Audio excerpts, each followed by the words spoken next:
Assalamualaikum warahmatullahi wabarakatuh. Sejahtera untuk kita semua. Hari ini kita akan mempelajari tentang pengertian istilah GPRS.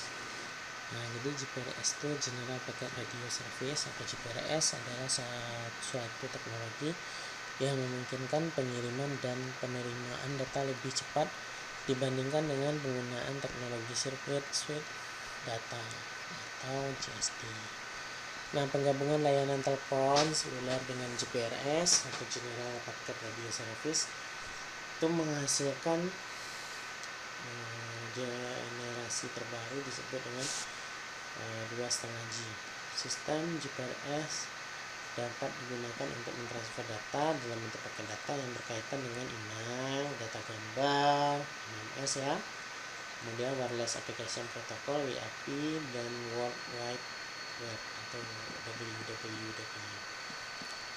Nah, kemunculan dari GPRS itu didahului dengan penemuan telepon genggam generasi 1G dan 2G yang kemudian mencetuskan ide akan penemuan GPRS. Penemuan GPRS ini terus berkembang hingga kemunculan generasi 3G, 3,5G dan 4G. Nah, perkembangan teknologi komunikasi ini disebabkan oleh keinginan untuk selalu memperbaiki kinerja, kemampuan dan efisiensi dari teknologi generasi sebelumnya. Nah, generasi 1G itu analog kecepatan rendah, low speed cukup untuk suara. Contoh NMT, Nordic Mobile Telephone, dan AMPS atau analog Mobile Phone System. Kemudian ada namanya generasi 2G, digital kecepatan rendah menengah, contoh GSM DMA 2000. 1XRTT 2G merupakan jaringan telekomunikasi seluler yang diluncurkan secara komersial pada GSM di Finlandia oleh Radio Ninja pada tahun 1991. Nah, Time Division Multiple Access atau TDMA membagi frekuensi radio berdasarkan satuan waktu. Teknologi ini memungkinkan untuk melayani beberapa panggilan secara sekaligus, melakukan pengulangan-pengulangan dalam irisan waktu tertentu yang terdapat dalam satu channel radio. Nah, proses digital seluler cara kerjanya mirip dengan TDMA. PDC itu lebih banyak nanti digunakan di negara Jepang.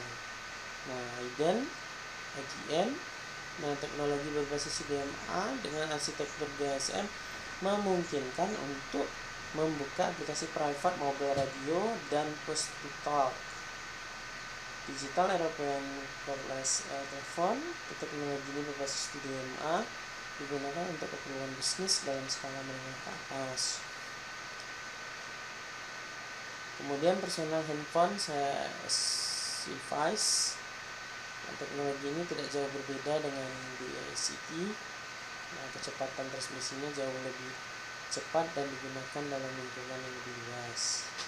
Kemudian ICDMA, teknologi ini meningkatkan kapasitas sesi penelponan dengan menggunakan metode pengkodean yang unik untuk setiap kanal frekuensi yang digunakan.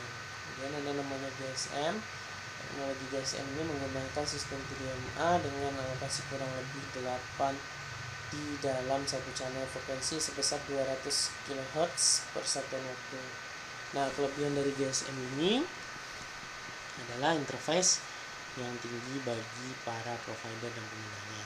Kemudian ada namanya generasi 3G, digital kecepatan tinggi high speed untuk pita lebar, pen, contoh CDMA atau dikenal dengan UMTS dan CDMA 2000.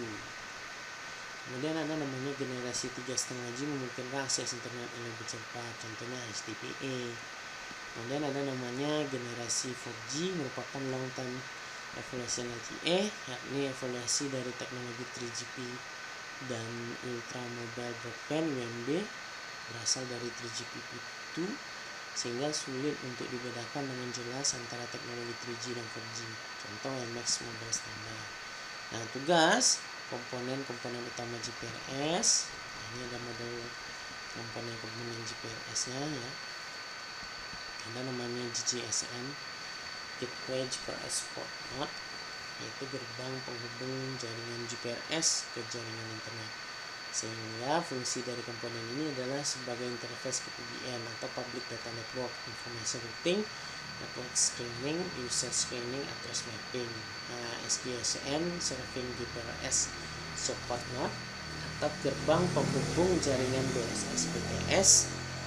Jaringan GPRS komponen ini berfungsi untuk mengantarkan paket data QMS, update pelanggan ke AYR, registrasi pelanggan baru.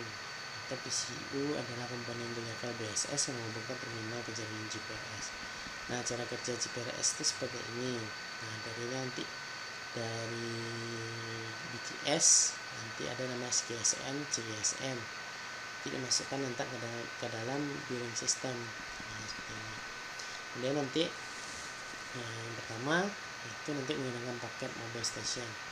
Kemudian mengirimkan sejumlah pertanyaan ke URL, deteksi MS GPRS dan serving GPRS.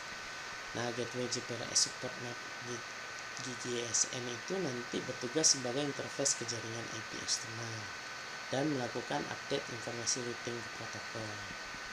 Nah, GPRS ini menggunakan sistem komunikasi paket switch sebagai suatu cara untuk melakukan transmisi data. Nah, paket switch sendiri merupakan satu sistem di mana data yang akan ditransmisi dibagi dalam paket atau bagian-bagian kecil kemudian ditransmisikan lagi dan berubah menjadi data semula.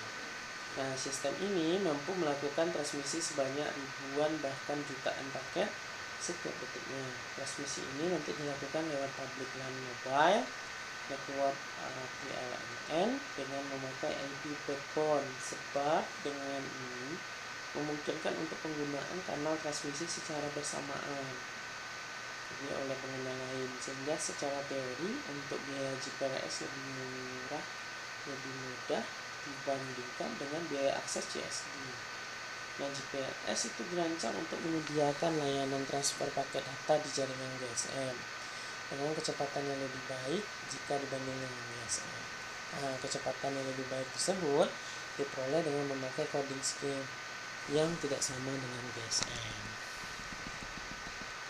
Kemudian ada namanya protokol-protokol pendukung yang mendukung GPRS itu adalah IP atau Internet Protocol.